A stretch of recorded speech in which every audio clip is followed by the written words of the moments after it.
അപ്പം നമുക്കിത് നമ്മുടെ ബയോവിന്നിൽ ഈ ചക്ക മടലിട്ടെങ്കില വെള്ളം ഉണ്ടാക്കാം. ഓക്കെ, ഇതുണ്ടാക്കാം. 3 സ്റ്റെപ്പായിട്ട് എടുക്കാം. പിന്നെ അത് കുറച്ച് എടുപ്പുണ്ട് എങ്കിൽ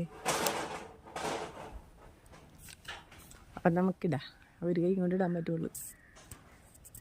ഗൈസ് നോക്കിക്കോളൂ, ഇത് പെട്ടെന്ന് വളവ് കേട്ടാ. എന്താ പഴുത്ത അവസ്ഥയായിരുന്നേ മുറിച്ചൊന്നും ഇടണ്ട. അല്ലാത്താണെങ്കിൽ നമ്മൾ മുറിച്ചിടണം. അത് ഇതിൻ്റെ മുകളിൽ കൂടെ നമ്മൾ എന്ത് ചെയ്യണമെന്നറിയാമോ? കുറച്ച് മണ്ണിട്ട് കൊടുക്കാം,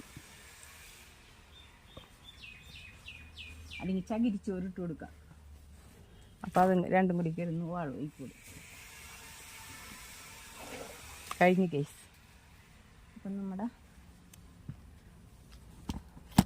മടലിലൂടെ ഒക്കെ എടുക്കട്ടെ. ഇനി ഇതിൻ്റെ മുകളിൽ കൂടെ കുറച്ച് മണ്ണ് കോരിയിടണം കേസ്. അത് ഞാൻ കോരിയിട്ടോളാം. അപ്പം നമുക്ക് ഇത് കണ്ടില്ലേ നിങ്ങൾ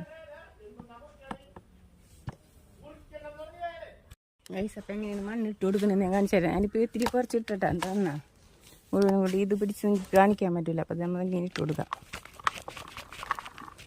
മണലാണെങ്കിലും മതി കേട്ടാ, എന്താണെങ്കിലും മതി. അപ്പം പ്രാണിയും വരൂല ഇതിനകത്ത്. ഇത് കിടന്ന് പെട്ടെന്ന് വളവും. നമ്മൾ ഇടയ്ക്കിടയ്ക്കൊന്ന് ഇളക്കിയിട്ട് കൊടുത്താൽ മതി. കണ്ട വയോവിൻ കണ്ട എൻ്റെ ഇങ്ങനെ 3 തട്ടാണ് കേട്ടോ, കണ്ട. അപ്പം ഇനി വളം ഉണ്ടാക്കണത് കാണിക്കാം കേട്ടോ.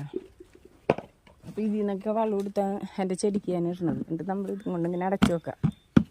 കണ്ട മഴ പെയ്യൂ. ഇതിപ്പോൾ പുറത്തിരിക്കണം. എൻ്റെ ഒരു തൊഴുത്തെന്ന് പറഞ്ഞ സ്ഥലത്താണ്. അത് മുകളിൽ ഷീറ്റൊന്നുമില്ല. അപ്പോൾ ഇതിനകത്ത് വെള്ളം വീഴും. അപ്പോൾ അതിന് മുമ്പ് എനിക്ക് ഇതിൻ്റെ മുകളിലൊരു ഷീറ്റ് ഇങ്ങനെ വെറുതെ പ്ലാസ്റ്റിക്കിൻ്റെ ഷീറ്റ് എന്തെങ്കിലും ഇട്ട് ഈ ഓട്ടയില്ലേ ഇതിൽ കൂടെ വെള്ളം കയറാതെ നമ്മൾ മൂടി വെക്കണം. ഇതിനകത്തേക്കൂടെ ഒന്നും വീഴില്ല. കണ്ട ഇതൊക്കെ നല്ല സ്ട്രോങ് ആണ്.